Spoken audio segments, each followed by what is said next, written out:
In this video, I'm going to give the answer of this question. The question is, what cuddly creature turns ferocious in Monty Python and the Holy Grail? When I give you the answer of this question, and the correct answer for the question is rabbit. So that is the answer for the question. Hi, thank you so much for watching this video. If you find this video is very useful, you can help this channel to grow by subscribing this channel.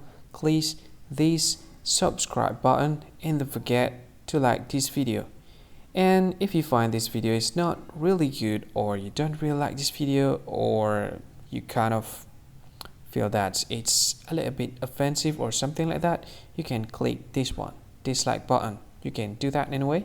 And if you want to share this video with your friend, you can share it by clicking this share button, and you can share it to any social media that you wish that is currently available at this time, like Facebook, Twitter, LinkedIn, and many others, right? And if you want to add this video to your playlist, you can click this one. You can watch this video later, and you can find more options by clicking these three dots. And yeah, don't forget to subscribe. I think that's all of it. Thank you so much for watching this video, and see you again in another video. Bye bye. See you again.